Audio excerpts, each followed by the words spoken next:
Hello hi നമുക്കിന്ന് ഇഫ്താറിന് ഒരു variety dish ആക്കിയാലോ. നല്ല ക്രിസ്പി ആയിട്ടുള്ള ഔട്ട്സൈഡും നല്ല ക്രീമി ആയിട്ടുള്ള ഇൻസൈഡും.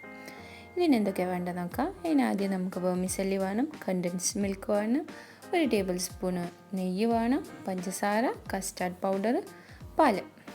ആദ്യം ഒരു പാൻ അടുപ്പത്തിലോട്ട് വെക്കാം. അതിലേക്ക് 1 ടേബിൾ സ്പൂൺ നെയ്യ് ചേർത്ത് കൊടുക്കാം. 1/2 കപ്പ് വെർമിസെല്ലി. ഇതൊന്ന് നല്ലോണം റോസ്റ്റ് ചെയ്തെടുക്കണം. ഒരു 3-4 മിനിറ്റ് കൊണ്ട് സംഭവം റെഡിയാവും. ചെറുതായിട്ടൊരു കളർ ചേഞ്ച് വരും, നല്ലൊരു ഫ്ലേവറും എടുക്കാൻ തുടങ്ങും.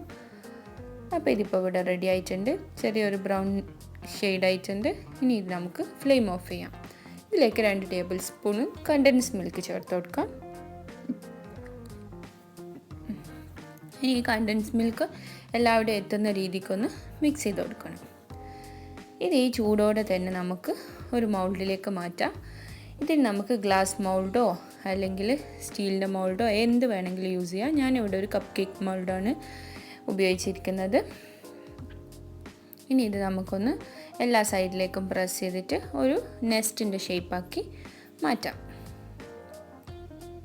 അതേമാതിരി എല്ലാ മൗൾഡും നമുക്ക് റെഡിയാക്കി എടുക്കാം. ഇനി ഇതോ 1 മണിക്കൂർ ഒന്ന് ഫ്രിഡ്ജിൽ വെച്ച് സെറ്റ് ചെയ്തെടുക്കണം.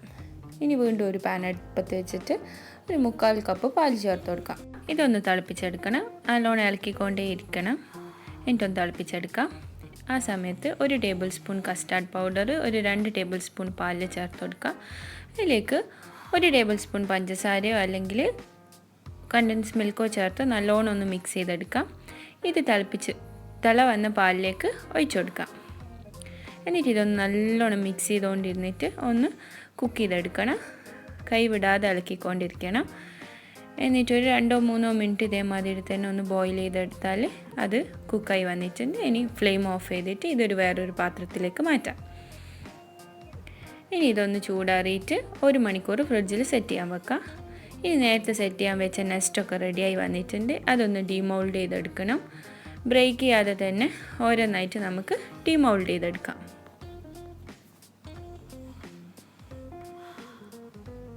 അപ്പോൾ നല്ലപോലെ സെറ്റായി വന്നിട്ടുണ്ട്. ഇതിലേക്ക് നേരത്തെ ഉണ്ടാക്കി വെച്ച കസ്റ്റാർഡ് മിക്സ് ഓരോ സ്പൂണായിട്ട് ചേർത്ത് കൊടുക്കാം. ഞാനിവിടെ ചെറിയ നെസ്റ്റ് ഉണ്ടാക്കിയതുകൊണ്ട് തന്നെ കുറച്ച് 1 ടേബിൾ സ്പൂണൊക്കെ മതിയാവും. ഇത് സെർവ് ചെയ്യുന്നതിൻ്റെ കുറച്ച് മുൻപായിട്ട് സെറ്റ് ചെയ്തെടുത്താൽ മതിയാവും. അപ്പോൾ ആ നെസ്റ്റിൻ്റെ ക്രിസ്പിനെസ് നമുക്ക് കിട്ടുള്ളൂ. എന്തായാലും ഈ റെസിപ്പി ഒന്ന് എല്ലാവരും ട്രൈ ചെയ്ത് നോക്കാം. കിടുക്ക റെസിപ്പിയാണ്. ഇനി ഇതിൻ്റെ മുകളിലേക്ക് നിങ്ങൾക്ക് ഇഷ്ടമുള്ള ഫ്രൂട്ട്സും നട്ട്സും വെച്ചിട്ട് ഡെക്കറേറ്റ് ചെയ്യാം. ഞാൻ ആപ്പിളും മാംഗോ ബദാമുമാണ് യൂസ് ചെയ്തത്. Thank you for watching.